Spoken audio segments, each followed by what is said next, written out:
Copyright Penguin Audiobook.com.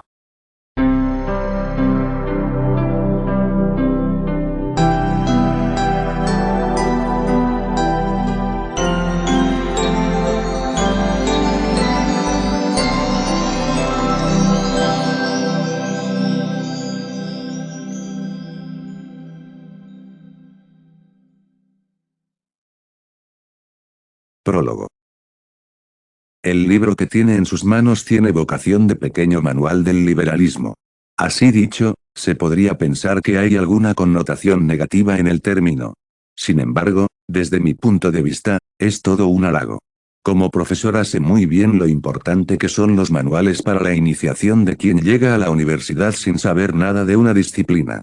Un manual es un compendio que permite al alumno consultar una cuestión puntual, o bien hacer un seguimiento sistemático de la materia. Ello implica un esfuerzo doble por parte del autor. Por un lado, es necesario recoger lo principal, pero sin pasarse.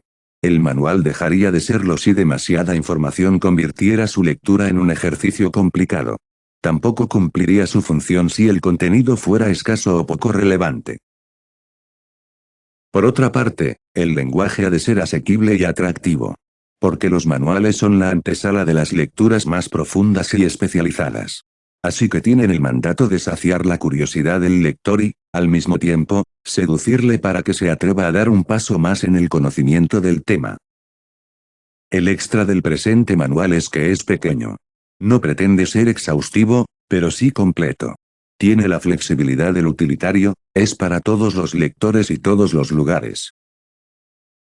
Y para guiarnos en este recorrido por la historia del liberalismo nadie mejor que el historiador y amigo, Juan Granados, quien tiene experiencia en pilotar naves ligeras y eficientes que nos conducen por mares tranquilos y enriquecedores. Sus breve historia de los Borbones españoles y breve historia de Napoleón son buena muestra de ello. En esta ocasión, el recorrido es, además, necesario. La invitación es a caminar por la historia del liberalismo y, casi, por la historia de la libertad.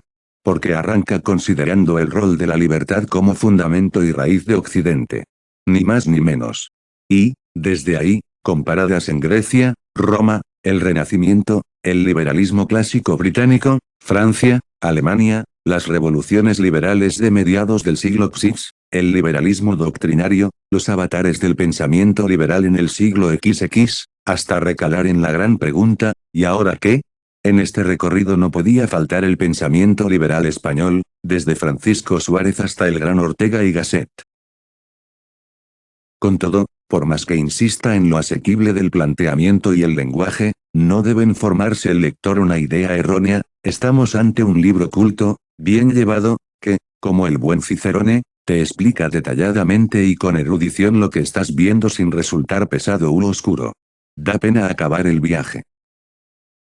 Si medimos la calidad de las obras por la excelencia de los hombros sobre los que se sustentan, esta que comienza es digna de gran reconocimiento. No solamente el autor describe y contextualiza a los grandes pensadores. También enriquece la presentación con textos y citas, elegidos no ya con cuidado, sino con mimo. Como muestra, un botón, la primera.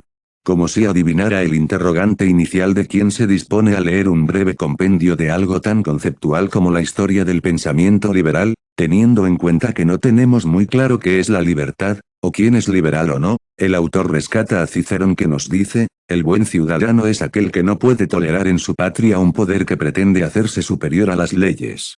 Y con eso, como el buen torero, Juan se sitúa, el primero, en el ruedo para, a continuación, colocar al toro en su sitio y empezar la faena.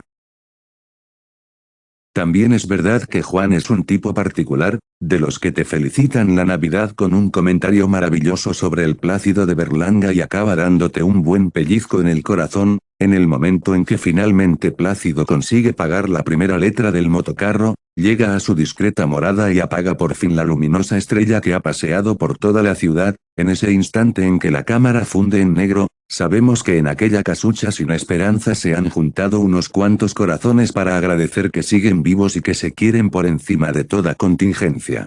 Feliz y venturosa Navidad. Viniendo de quien viene, por tanto, la elección de las citas iniciales, así como de los extractos de los textos originales, no son casuales ni apresurados. Y eso hace la travesía mucho más agradable. De un vistazo el lector capta la esencia de lo que Smith, Bastiat, Montesquieu, Hayek, Mises o Aaron entienden que debe ser el ejercicio de la libertad individual en un sistema hipercomplejo, como son las sociedades humanas. El marco lo pone el autor, hablamos de hijos de su tiempo que se plantearon qué es la libertad individual, cómo vivirla, qué implica. Y ese tiempo determinaba que hubiera una monarquía absolutista, o una guerra de religión, o una hambruna, es decir, un acontecimiento que explica al lector la manifestación particular de la libertad en según qué pensador. Lo esencial del lienzo, los colores, las formas, la perspectiva, no es impostado, no es una interpretación sesgada por parte de un entusiasta. Y el sello de autenticidad consiste, precisamente, en la palabra escrita por cada pensador y en la bibliografía secundaria en que se sustenta el libro. Y así debe ser, especialmente cuando el material del que se trata es tan delicado como el pensamiento. Pero si es importante la garantía de que lo que se transmite es genuino, también lo es encuadrar el cuándo, el cómo, los detonantes. Y esa labor tan compleja es la de Juan Granados. Uno de los frutos de esta tarea es que, al dibujar la luz, la sombra queda retratada. Y, de esta manera, encontramos, a los lados del camino, la evolución del pensamiento antiliberal, o no liberal, el de aquellos que opusieron resistencia y se enfrentaron a los protagonistas del libro. No es un regalo superficial, al contrario. No se entiende a Rebel sin Sartre y Camus, ni a Reagan y Thatcher sin Castro y la URSS. Tengo que reconocer que son los dos últimos capítulos los que tienen especial interés para mí. La razón de esta preferencia pone en evidencia mi debilidad. Soy una economista que rastrea en el pensamiento de quienes nos antecedieron hace siglos y que analiza, desde ahí, el hoy. Por eso, no solo no está de más, sino que es imprescindible, recordar la evolución del pensamiento liberal y de su antítesis, en la segunda mitad del siglo XX, que para mí es hace un rato y me resulta novedoso. Hay que leer a Popper y reaprender con Juan Granados. Popper observa en el idealismo una especie de pánico hacia la responsabilidad que la libertad implica, tanto, que tiende a desprenderse de esta para librarse de aquella. Una suerte de pensamiento mágico o religioso, muy alejado de los vientos de libertad que había traído al mundo el comercio, la mezcla cultural y la libre iniciativa, apartándolo finalmente del rigor de la vida tribal. Un mensaje tristemente vigente en nuestro siglo XXI. En la segunda mitad del siglo XX se da lo que el profesor Bastos llama, y el autor recoge, como liberalismo triste, liberalismo en sus principios fundamentales pero con un pesimismo respecto al futuro que lo impregna de morriña hacia lo que pudo haber sido. Y es cierto que es extremadamente fácil mirar hacia atrás y pensar, con lo que hemos sido. En la era de las peleas de barro en las redes sociales, el conocimiento wikipédico, la victoria de la imagen frente al texto, y de los PowerPoint frente al discurso y la palabra, se diría que es una heroicidad mantener el ánimo respecto a la defensa de la libertad al estilo de quienes nos precedieron, con intención de cambiar la realidad, en lugar de ser un entretenimiento intelectual para una minoría de convencidos. Este esfuerzo que parece titánico resulta más llevadero si ponemos en perspectiva, como se hace en esta breve historia del liberalismo, quién hablaba y en qué momento, desde las trincheras de nuestros días. Hace un tiempo le pregunté a mi amigo Alberto Mingardi si, de haber vivido en nuestro tiempo, Churchill escribiría sus textos en la tablet o en papel. ¿Tendría tablet, móvil, ordenador y usaría a Siri?